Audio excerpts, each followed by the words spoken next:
There is a wallet sitting on my workbench right now that is older than both my boys put together. My daddy laced it at his saddle bench sometime back in the early 80s. Black lace braided over plain natural leather, and it rode in a working man's back pocket for close to 40 years. The lacing on that edge is still tight enough to squeak when you flex it. Now here's the part that stops people cold. There is no knot on that wallet, not one. No glue either. You can run your thumb around every inch of that braided edge, and you will never find a tied off end. Think about every laced belt or souvenir wallet you have ever watched come apart in a drawer. Every one of them failed because somebody trusted a knot.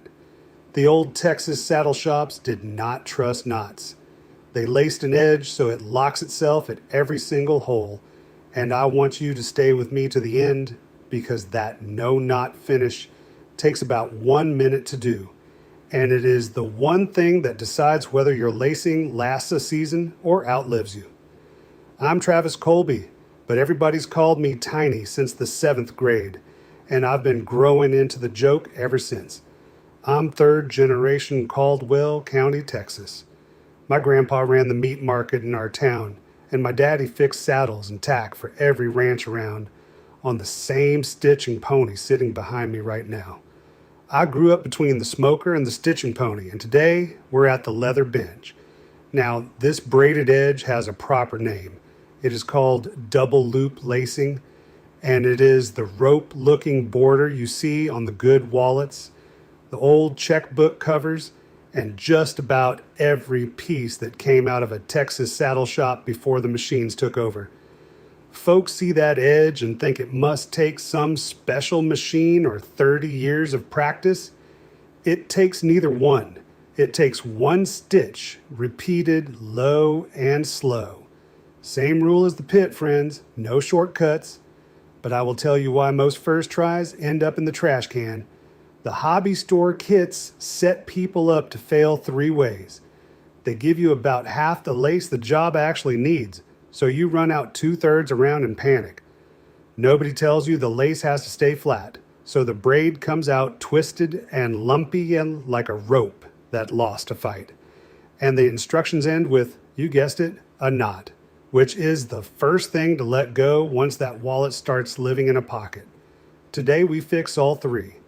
And keep that no knot finish in the back of your mind, because when we get there, you're going to see why this edge actually gets tighter the longer you carry it.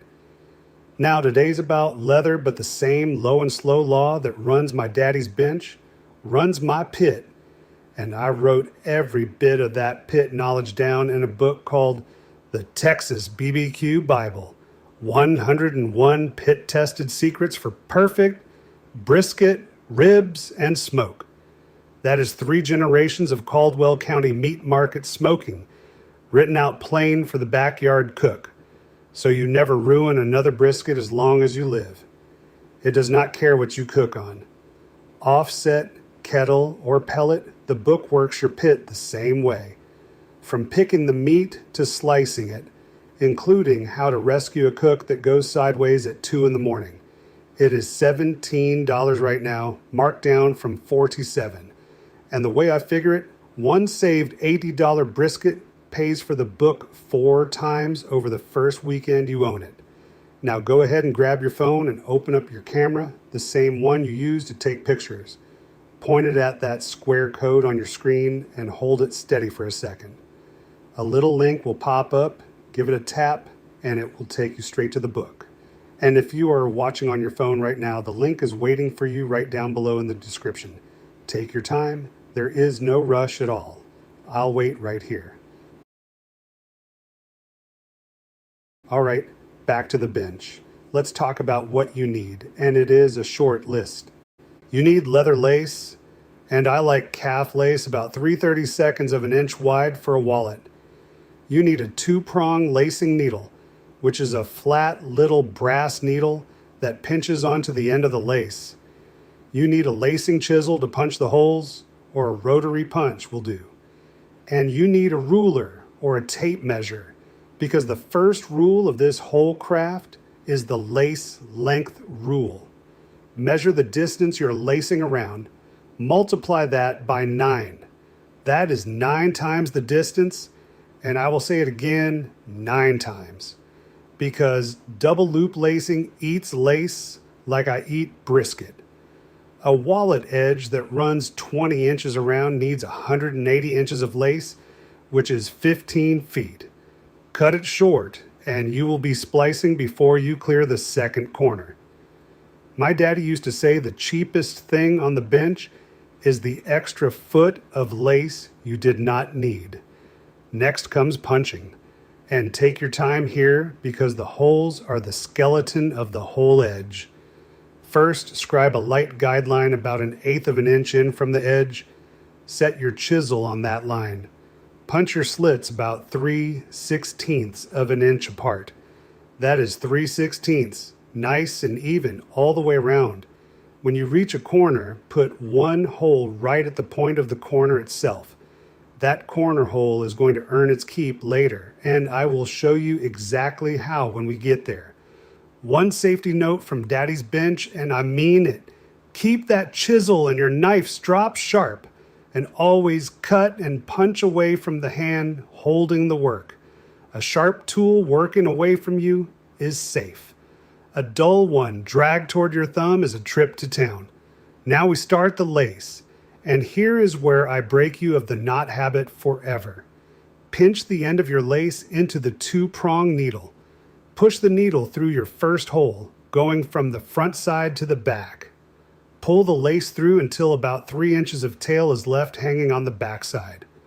Lay that tail flat along the edge, pointing the direction you are about to lace. Do not tie anything. Your first few stitches are going to wrap right over that tail and pin it down like a fence post set in concrete. Hold it flat with your thumb and let's make the first real stitch. The double loop stitch is 3 moves, and I want you to hear them one at a time. Move 1. Push the needle through the next hole, front to back, and pull it most of the way through, but leave it a touch loose. Move 2. Look at the edge of the leather, and you will see a little cross of lace sitting there, made by the stitch that came before. Slide your needle under that cross from the right side toward the left. Move 3. Pull the lace snug. That is it. That is the whole stitch. And that little cross is the entire secret of this braid, because every new stitch passes under the one before it, through the hole, under the cross. Pull snug. Say it with me while you work, because after about 10 stitches, your hands will know it better than your head does. 2 habits separate saddle shop lacing from hobby kit lacing, so hear me on both.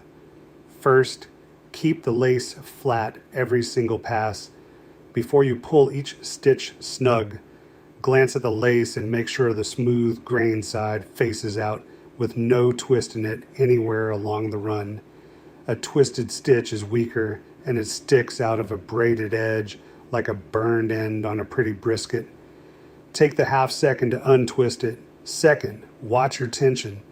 Pull each stitch snug like a good handshake, firm and friendly. Do not white knuckle it. Leather lace stretches when you over pull it, and stretched lace goes thin, and thin lace cuts through at the holes. My first belt, I hauled every stitch like I was starting a lawnmower, and Jolene still has that belt in a drawer someplace as evidence against me. Snug, flat, and steady. Low and slow, friends. Low and slow. So that handles the straightaways, but every wallet has corners, and the corner is where beginners pile up. Remember that one hole you punched right at the point. You're going to lace through that same corner hole 3 times. 3 stitches, 1 hole. Make the first stitch into the corner hole the normal way. Make a second stitch right back through that same hole. Then make a third one. Each pass still goes under the cross before it, same as always. Those 3 stitches fan out around the point like spokes on a wagon wheel, and the lace turns the corner smooth and full with no gap and no bunching. 3 passes, 1 corner hole. Skip that, and the corner shows a bald spot every time. Now, sooner or later, Even with the 9 times rule, a long project will run you out of lace. So let me show you the splice the old shops used, because it hides both ends the same place the finish will. Lace until about 4 inches of the old piece remains. Flip the work over to the back side. Slide the old end underneath the last 3 or 4 loops on the back and pull it through flat. Trim it close. Now take your new lace and tuck its starting end under those same back loops, running the opposite direction.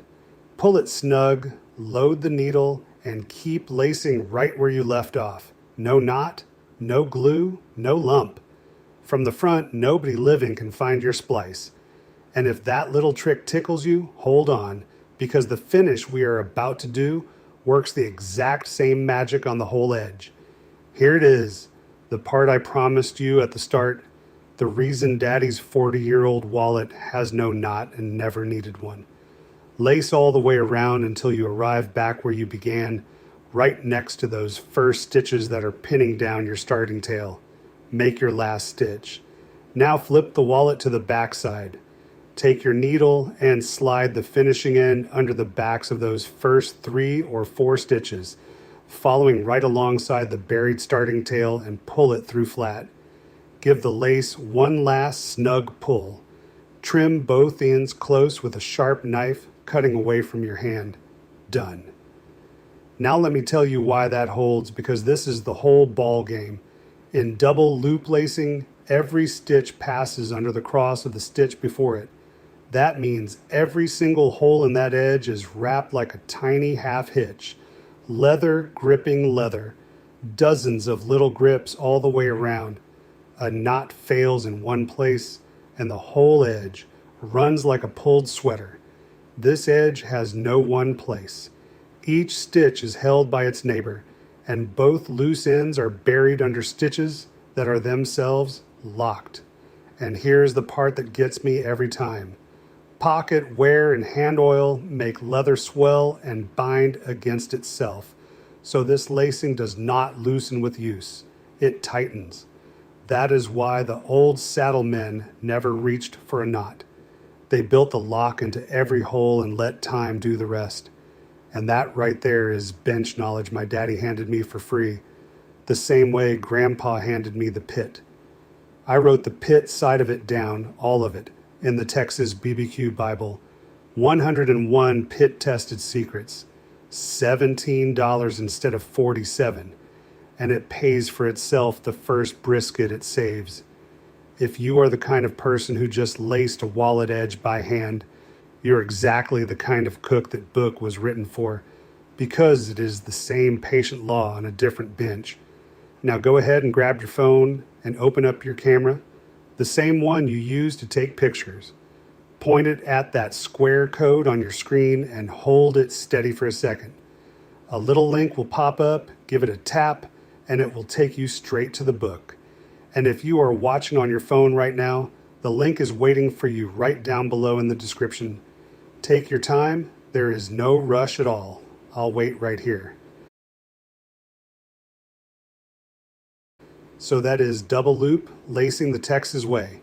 9 times the lace, flat and snug at every hole, 3 passes at the corners, and a finish with no knot anywhere, locked by the braid itself. Tell me the first thing you'd make out of a good piece of leather. I read every single one.